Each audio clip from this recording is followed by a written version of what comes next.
ఒక గ్రంథం కాదు హిందూ ధర్మానికి ఆధారాలు. చెప్పుకోవాలి అంటే హిందూ ధర్మానికి మరొక పేరు వైదిక ధర్మము అని పేరు చెప్పాలంటే. ఎందుకంటే వేదోఖిల ధర్మమూలం అని ప్రతివారు అంగీకరిస్తారు. కానీ హిందూ మతానికి ఆధార గ్రంథములు ఏమిటి అంటే వేదములు ఆధార గ్రంథములు. ఇది ముందు అంగీకరించవలసిన అంశం. మరి అటు తర్వాత వచ్చినటువంటివి 18 పురాణాలు, ఇతిహాసాలు, అటుపై మంత్రశాస్త్రాలు, ధర్మశాస్త్రాలు. ఇప్పటికి ఎన్ని చెప్పుకున్నాం? వేదాలు, పురాణాలు, ఇతిహాసాలు, ధర్మశాస్త్రాలు, మంత్రశాస్త్రం. ఈ 5ంటిని ఆధారం చేసుకుని హిందూ ధర్మం విస్తరించి ఉన్నది ఇక్కడ. అయితే వేదాల్లో ఏమి చెప్పారో దానినే చెప్తూ ఉన్న ఇతిహాసములు, పురాణములు. అంతేగాని ఇది పురాణ మతం వేద మతం అని విభజించడానికి లేదు. ఇతిహాసాన్ని, పురాణాన్ని, ధర్మశాస్త్రాన్ని, మంత్రశాస్త్రాన్ని అంగీకరించే వారు అందరూ కూడా హిందువులనే చెప్పబడుతున్నారు ఇక్కడ. ఇంకా చెప్పాలంటే హిందూ ధర్మానికి ఇంకొక అద్భుతమైన నిర్వచనం ఏంటంటే శాస్త్రాల బలం కలిగిన ఒకే ఒక్క మతం హిందూ మతం మాత్రమే. ఇది తెలుసుకోండి. ఇక్కడ శాస్త్రాల బలం కలిగినటువంటి గొప్ప మతం ఇక్కడ. ఏమిటా శాస్త్రము అంటే కృష్ణ పరమాత్మ భగవద్గీతలో అనేక చోట్ల శాస్త్రం గురించి చెప్తాడు. తస్మాత్ శాస్త్రం ప్రమాణంతే కార్యాకార్య వ్యవస్థితం, ఈ మాట చెప్తాడు. అంతేకాదు యచ్చాస్త్ర విధిముత్సృజ్య వర్తతే కామకారత నచ సిద్ధిం అవాప్నోతి నసుఖం నపరాంగతిం.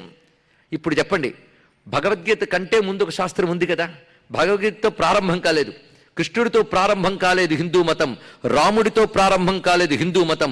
రాముడు కృష్ణుడు కూడా హిందూ మతస్థులే. తెలుసుకోండి. ఇక్కడ వారు అప్పటి వరకు వచ్చినటువంటి ఒక సనాతనమైనటువంటి ధర్మాన్ని వాళ్ళు తిరిగి ప్రపంచీకరించారు, విస్తరించి మనకి తెలియజేశారే తప్ప వారితో మొదలు కాలేదు. ఇది ఇక్కడ ఒక వ్యక్తితో ప్రారంభమైంది కాదు. ఇక్కడ అక్కడ కృష్ణ పరమాత్మ చెప్తున్నది శాస్త్రము ప్రమాణము అన్నాడు. కృష్ణుడి దృష్టిలో శాస్త్రం ఏది అదొకటి తెలియాలి కదా మనకి. ఏమిటా శాస్త్రము అంటే కృష్ణుడి దృష్టిలో శాస్త్రం వేదం. ఇప్పుడు భగవద్గీత భారతంలో ఒక భాగం, అది మనకు తెలుసు కదా. భారతంలో భాగమైనప్పుడు భారతం ఏమిటి? ఇతిహాసం. ఇతిహాసంలో ఒక భాగమైనటువంటి భగవద్గీతలో పరమాత్మ శాస్త్రము అని చెప్తున్నాడు ఇక్కడ. అంటే ప్రమాణంగా మనం తీసుకోగలిగిన ఒక శాస్త్రము ఒకటి ఉన్నది. ఆ శాస్త్రం ఏమిటి? వేదమే. ఆ మాట నువ్వెలా చెప్తున్నావు అని ప్రశ్నించవచ్చు. మళ్ళీ పరమాత్మ మాటని తీసుకుందాం. వేదైశ్చ సర్వైరహమేవ వేద్యః వేదాంత కృత్ వేద విదేవచాహం. స్వామి చెప్తున్నాడు 15వ అధ్యాయంలో, వేదములన్నిటి చేత తెలియబడేటువంటి ఏ పరతత్వం ఉందో అది నేను, ఆ వేదాంతం అనేటువంటి జ్ఞానాన్ని అందించేవాడని నేను అని స్పష్టంగా చెప్పాడు. కనుక శాస్త్రం అనగా ఏం తేలింది ఇప్పుడు? వేదం. ఈ వేదము చాలా అద్భుతమైన గ్రంథం. అది సామాన్యమైన టెక్స్ట్ బుక్ లాంటిది కాదు. అదే అయ్యుంటే దానికి ఎంత గొప్పతనం వచ్చేది కాదు.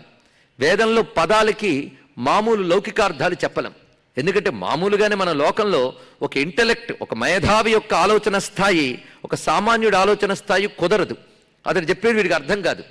అలాంటిది తపస్సమాధితో అతీంద్రియమైనటువంటి ఒక ప్రజ్ఞ కలిగినటువంటి మహర్షి తాను ఒక సత్యాన్ని దర్శించి చెప్తూ ఉన్నప్పుడు సామాన్యులకి ఎలా అర్థమవుతుంది ఇక్కడ? అందుకు వేదము ఎవరి నుంచి వచ్చింది అంటే ఋషుల నుంచి వచ్చినది. కనుకనే వేదము అనగానే దానికి శబ్దానికి అర్థం వేద అంటే జ్ఞానము, ఇది అర్థం. విద్ అనే ధాతువు నుంచి వేద అనే శబ్దం ఉత్పన్నమైంది, అది జ్ఞానము. వేదం అనగా జ్ఞానము.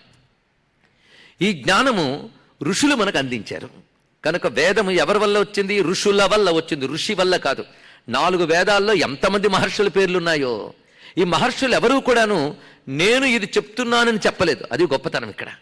అందుకే వేద మంత్రాలకి స్రష్టలు ఉండరు, ద్రష్టలు ఉంటారు. ఇక్కడ స్రష్ట అంటే తయారు చేసేవాడు, ద్రష్ట అంటే చూసినవాడు అని అర్థం. ఇక్కడ చూసినవాడు అంటే ఉన్నదాన్ని చూశాడే తప్ప వీడు కొత్తగా తయారు చేయలేదు, అది ఇక్కడ. కనుక ఋషయో మంత్రద్రష్టారహ అని అర్థం చెప్పారు ఇక్కడ. ఋషి నిరంతరమైన తపస్సు చేత, సాధన చేత అతడి యొక్క ప్రజ్ఞ మేల్కొంటుంది.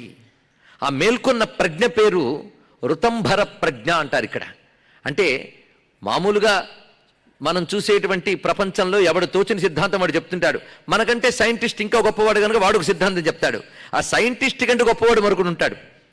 అంటే మనకంటే గొప్పది సైన్స్ అయితే సైన్స్ కంటే గొప్పది సూపర్ సైన్స్. ఆ సూపర్ సైన్స్ పేరే ఆధ్యాత్మికం అని చెప్పుకోవాలి మనం ఇక్కడ. అది అతీంద్రియ ప్రజ్ఞ. సైన్స్ కూడా ఇంద్రియాలకు అందుతుంది. ఇంద్రియాలకు అందరూ ఒకనొక సత్యం ఉంటుంది. అది తెలియాలంటే మన దృష్టి కూడా ఇంద్రియాలని దాటిపోవాలి. అలా ఇంద్రియాలని దాటినటువంటి ఒకనొక అతీంద్రియ దృష్టి ఏదైతే ఉన్నదో ఆ దృష్టికి గోచరించినటువంటి ఒక శాశ్వత సత్యాన్ని వేదము అంటారు. కనుక వేదమనగా ఋషులు తపశ్శక్తితో దర్శించిన శాశ్వత సత్యాల సమాహారము. ఈ డెఫినేషన్ అలాగే గుర్తుపెట్టుకోండి.